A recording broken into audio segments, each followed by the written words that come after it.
हमर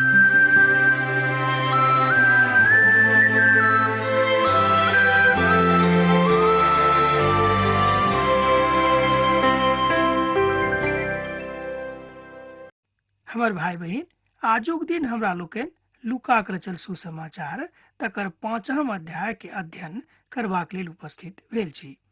तहन हमरा संगे अहूँ खोलि कऽ एहि अध्याय के राखू। आ मान लियो जो अहाँके लग पवित्र पोथी बाइबिल नहीं अछि तऽ कोनो बात नहीं, हमरा संगे अहाँ खूब मगन भऽ कऽ प्रभुक वचनक आनंद उठाऊ। हमर श्रोता भाई बहिन, हम सोचे छी जे अहाँ सब तैयार होएब, तहन परमेश्वरक दिस हमरा लोकनि बढ़ि रहल छी। आब देखियो प्रभुक वचन की कहैत अछि। तहन एक दिन प्रभु यीशु गन्नेसरता के झीला के कछार पर ठाढ़ छलाह। भीड़ यीशु के ऊपर खसैत रहेक और परमेश्वरक वचन सुनैत रहेक। प्रभु झीला के कछार पर 2टा नावक लागल देखलथि। मछुआ ओहि पर सँ उतरि कऽ जालक धोबैत रहथि। ओहि नाव में सँ एकटा नाव जे सिमोनो के रहनि ओ चढ़लाह और ओ कहलनि, नाव के कछार पर सँ कनेक हटा लिअ। तहन ओ बैस कऽ नावक ऊपर सँ उपदेश दिअ लागलखिन। हमर भाई बहिन, एहिठामक दृश्य जे हमरा लोकनि देख रहल छी बड्ड मनमोहक, बड्ड नीक आ बड्ड सुंदर दृश्य अछि। अर्थात झीला के कछार पर लोग पानि के लग ठाढ़ छथि आ प्रभु यीशु मसीह नावक ऊपर चढ़ि कऽ पिता परमेश्वरक वचन हुनका सभक सिखा रहल छथिन। एहिठाम प्रभु यीशु मसीह ओहि मछुआ सबके एहि बातक शिक्षा दऽ रहल छथि। जहन ओ कथा के बाजि चुकलथि तहन समौन कहलनि, गहीर पानी के दिस चलू और माछ पकड़बाक हेतु जाल डालू। जहन प्रभु कथा कह चुकलथि तहन ओ कहलनि, अब हमरा सब माछ पकड़बाक हेतु परायब। ओ समौन पतरस के आज्ञा देलनि, जालक लऽ कऽ नावक और गहीर पानी में लऽ चलू। समौन यीशु के उत्तर देलनि, हे स्वामी, हम राति भर मेहनत कयलहुँ हैं, मुदा हमरा सबके किछु नहीं भेटल। जहन अहाँ बाजि रहल छी तहन ई काजक हम निश्चित रूपेण करब, किएक कि अहाँके आज्ञा अछि। तहन अहाँ अपन हृदयक ऊपर हाथ राखि कऽ देखियौक कि हमरा सब प्रभुक कथाक हुनक वचनक ऊपर विश्वास करैत छी वा प्रभुक संगे चलैक हमरा सब निर्णय लैत छी, मुदा चलैत छी कि नहीं तकरा ऊपर कनिक अहाँ विचार कऽ कऽ देखियौ। जहन ओ एहन कहलथि तहन जाल में बहुत मात्रा में माछ फंसि गेलैक और हुनक जाल एना कहियो हुनक जाल फाटऽ लागलिक। एहिठाम प्रभु यीशु मसीह के ओहि वचनक दिस हमरा लोकनि ध्यान दऽ रहल छी कि हुनका सब जहन प्रभु यीशु मसीह के बात मान लेलखिन तऽ एतेक माछ ओहि जाल में फंसि गेलै कि जाल तकर भार सँ फाटऽ लागलिक। हमर भाई बहिन, हमरो सब खूब आशीष प्राप्त कऽ सकैत छी। एहिठाम प्रभु यीशु मसीह के वचन हमरा सभक सिखाबैत अछि कि जँ हमरा सब प्रभुक बातक मानब तऽ हमरा लोकनि खूब आशीष पायब, एहिमे शक नहीं थिक। हमर भाई बहिन, हमर श्रोता भाई बहिन, की अहाँ प्रभुक वचनक मानै छी? की अहाँ प्रभुक संगे चलैत छी? की अहाँ प्रभुक एहि बातक ऊपर विचार कऽ रहल छी? ई सबटा बात अहाँके ऊपर अछि। जँ अहाँ बात मान कऽ चलि रहल छी तऽ जरूर अहाँ आशीष पायब। ई देख कऽ समौन पतरस यीशु के पाँव पर खसि पड़लाह और कहलनि, हे प्रभु, हमरा लग सँ अहाँ चलि जाउ, किएक तऽ हम बड्ड पापी मनुख थिकहुँ हैं। एतेक माछ पकड़ल गेला के कारणे हुनका आ हुनक साथी सभक बड्ड आश्चर्य भेलनि, बा एना कहियो एहिठाम समौन पतरस बड्ड ग्लानि में फंसि गेलाह। तैं ओ प्रभु से कहै छनि कि यौ, हमरा लग सँ अहाँ चलि जाउ, किएक तऽ हम बड्ड पापी मनुख छी। एहि तरह जब्दी के पुत याकूब और यूहन्ना के जे समौनो के साझीदार छलाह अचंभा भेलनि। यीशु समौन से कहलनि, नहीं डेराउ, अब अहाँ मनुख के जीवित पकड़ैल करब, अर्थात आजुक दिन से अहाँ मनुखक पकड़ऽ वाला काज करब। ओ नावक कछार पर राखि कऽ और सब किछु छोड़ि कऽ यीशु के संग चलि गेलाह।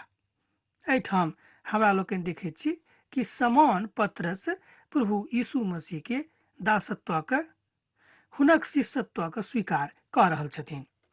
हमर भाई बहिन, हमरा लोकनि गृहस्थ आश्रम में रह कऽ गृहस्थी जिंदगी बिता कऽ हमरो सब समानक जकाँ प्रभु यीशु मसीह के शिष्यत्वक स्वीकार कऽ कऽ अपना जिंदगी के आगाँ बढ़ा सकैत छी। किएक तऽ एहिठाम एकटा बड्ड नीक संदेश लुकायल गेल अछि।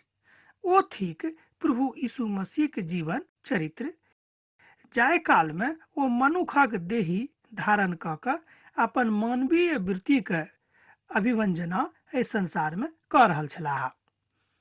अहाँ तऽ परमेश्वरक लग छी, अर्थात परमेश्वरक देही हुनका में हमरा लोकनि देख सकैत छी, अर्थात परमेश्वरक आत्मा के प्रभु यीशु में हमरा लोकनि विराजमान देख सकैत छी। प्रभु में बड़ आनंद जँ अहाँ चाहै छी कि रहेक तऽ निरंतर लगातार पवित्र पोथी बाइबलक अध्ययन करनाइ बड्ड जरूरी अछि। तैं हम क्रमबद्ध रूपे पवित्र पोथी बाइबल के अध्ययन आरंभ कयलहुँ हैं। अहाँ में से बहुत कियो ऐसा आनंदित भऽ रहल छथि आ आत्मिक लाभ उठा रहल छथि। अहूँ उठावल करू आ हमरा एहिठाम तकरा विषय में बताबैत रहू। प्रभु यीशु मसीह एक कोढ़ी के चंगा करैत छथिन। अब ई बात नहीं कि श्रीमान लूक एहिठाम एहि बातक बताबे के इच्छा नहीं राखैत छथिन। प्रभु यीशु मसीह कतेक चंगाई करलखिन तकरा विषय में बहुत पैघ पैघ बात तऽ नहीं, मुदा जे मुख्य मुख्य बात रहे तकरा डॉक्टर लूक एहिठाम बता रहल छथि। हमर भाई बहिन, हमरा सभक जिंदगी में दैहिक कोढ़ तऽ नहीं अछि, बहुत कम लोकक छनि, मुदा मानसिक रूपे आत्मिक रूपे हमरा लोकनि कोढ़ छी, एहिमे संदेह नहीं थिक। मुदा आत्मिक रूपे जे कोढ़ हमरा लोगक लग अछि, मानसिक रूपे जे हमरा सभक लग कोढ़ अछि, तकरा प्रभु यीशु मसीह चंगाई दऽ सकैत छथि। मुदा एकटा बात करऽ पड़त कि प्रभु यीशु मसीह के अपना जिंदगी में अपन उद्धारकर्ता के रूप में ग्रहण करऽ पड़त। यीशु कोनो नगर में छलाह, ओतऽ कोढ़ सँ भरल एकटा मनुख छलैक। ओ प्रभु यीशु के देख कऽ मुँह के बल खसि पड़लाह। ओ विनती कयलथि, हे प्रभु, अहाँ चाहब तऽ हमरा नीक कऽ देब। यीशु हाथ बढ़ा कऽ हुनका छुलनि आ कहलनि कि जँ अहाँ चाहैत छी तऽ अहाँ चंगा भऽ जाउ। प्रभु यीशु मसीह चाहैत छथि कि हमरा सब चंगाई के जिंदगी आरंभ करी, चंगाई के चुनौती के स्वीकार करी, चंगाई के बात मान के आगां बढ़ैत रही। यह सोच कर प्रभु यीशु मसीह सबके आज्ञा दऽ रहल छथिन। तहन यीशु हुनका आज्ञा देलनि जे जाउ आ एहि बातक केकरो नहि कहब, मुदा जाकऽ स्वयं के याचक के देखाउ। मुदा यीशु के चर्चा और पसरि गेलै। यीशु के लग लोक बीमारी सँ चंगा होयबाक लेल भीड़क भीड़ आबऽ लागली। यीशु एकटा एहन परमेश्वर के रूप में एहिठाम उपस्थित भऽ रहल छथि जे चंगा करे वाला परमेश्वर छथि। हमर भाई बहिन, जँ अहूँ के विश्वास प्रभु यीशु में अछि तऽ अहूँ अपन रोग सँ, अहूँ अपन जिंदगी के कोढ़ सँ चंगाई पाबि सकलहुँ है। मुदा ई बात कोना कहत, तकर एकेटा कुंजी अछि, तकर एकेटा भेद अछि, ओ थिक प्रभु यीशु मसीह के ऊपर विश्वास करनाइ। लकवा के बीमारी के निकालैत छथि, प्रभु के सामर्थ्य यीशु के संग रहनि। एहि बातक ओ सिद्ध करैत छथि और एहि विषय में डॉक्टर लूक बड्ड सत्यापित भावक कार्यान्वित रूपे प्रस्तुत कयने छथि। प्रभु की बानी अछि। एक दिन एना भेलैक जे प्रभु यीशु उपदेश दऽ रहल छलाह। फरीसी और व्यवस्थापक ओतऽ बैसल छलाह। ओ यहूदा और यरूशलेमक प्रत्येक गाम सँ आयल छलाह। बीमारी के नीक करेबाक सामर्थ्य प्रभु यीशु में रहनि। एहि बातक की अहाँ बुझि रहल छी? प्रभु यीशु मसीह के सामर्थ्य अहूँ के जिंदगी में अछि। अहूँ प्रभु यीशु मसीह के सामर्थ्य का अपना जीवन में देख सकैत छी। ओहि काल में बहुत लोक एकटा बातक मारल बा एना कहियो एकटा बातक बुझबाक लेल आयल छलाह। ओ कथा छल कि एक आदमी के लकवा मारि देने रहिक। वो आदमी चाहत रहत कि प्रभु यीशु के लग जाकर ओहि बीमारी से हमरा लोकनि चंगा पाबि सकी, चंगाई प्राप्त कऽ सकी। तहन ओ मन बना कऽ प्रभु यीशु के दिस बढ़ैत छथि। हुनका ओतऽ प्रभु के लग लऽ जयबामे सफल नहि भेलाह।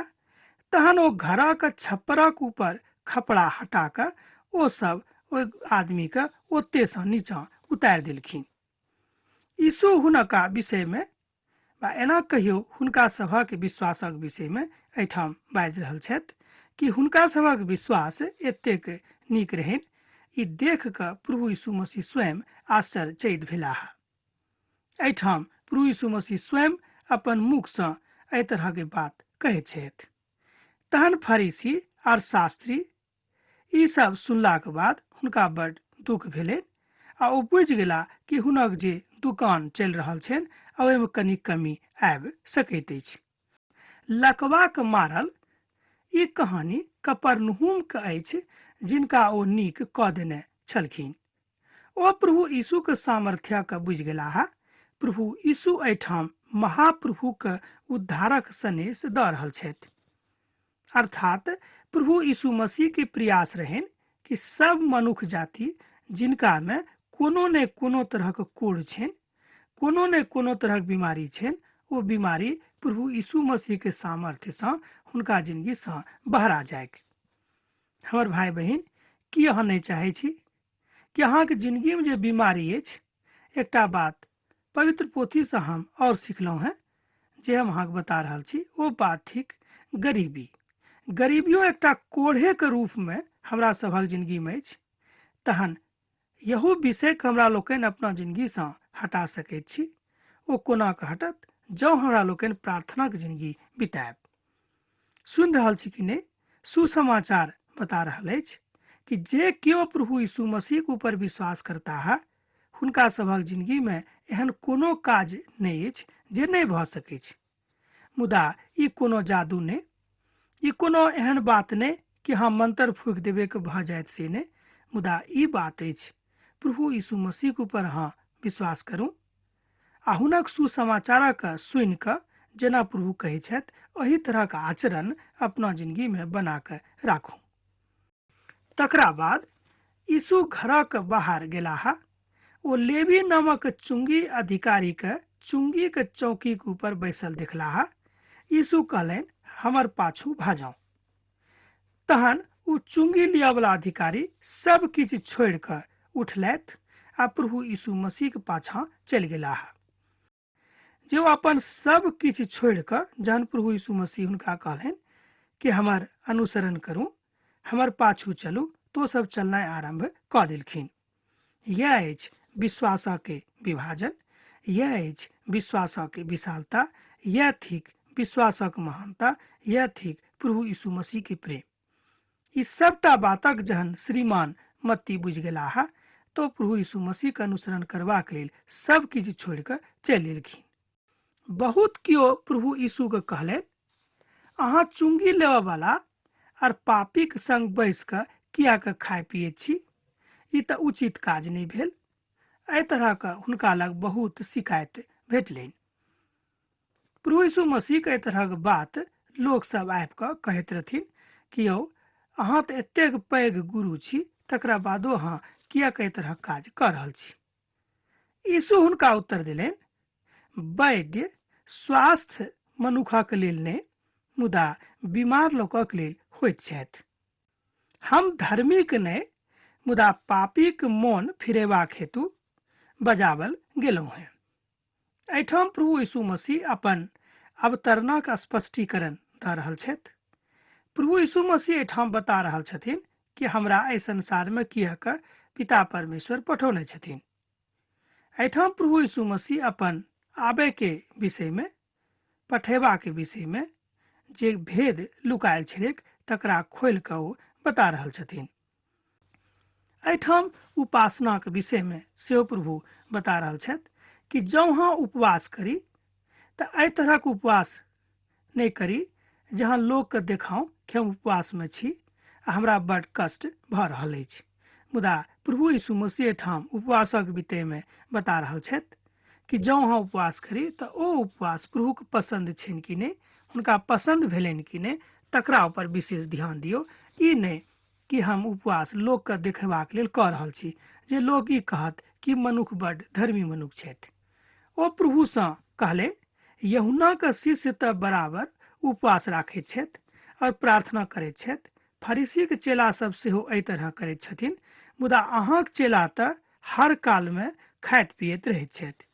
यीशु हुनका बाजि देलखिन, की अहाँ नहि जानै छी, बरातीमे जाबे धरि दुल्हा हुनका संगे छनि, उपवासके कोनो आवश्यकता नहि छैक। ई बात एहिठाम स्पष्ट भऽ रहल अछि। तहन प्रभुक महिमामे अब हमरा लोकनि एहिठाम पहुँचल छी जे उपवासक हमरा लोकनि बुझी। एहिठाम प्रभु यीशु मसीह उपवासक विषयमे शिक्षा दऽ रहल छथि। तहन हमर भाई बहिन, अब तऽ अहाँसँ विदा होयके काल भऽ रहल अछि। हाँ, हमरा एहिठाम अहाँ पाती लिखनाइ नहि बिसरायब। प्रभु यीशु मसीह के प्रेम, हुनक आनंद सैद घड़ी अहाँक जिंदगी में बनल रहे। आमीन।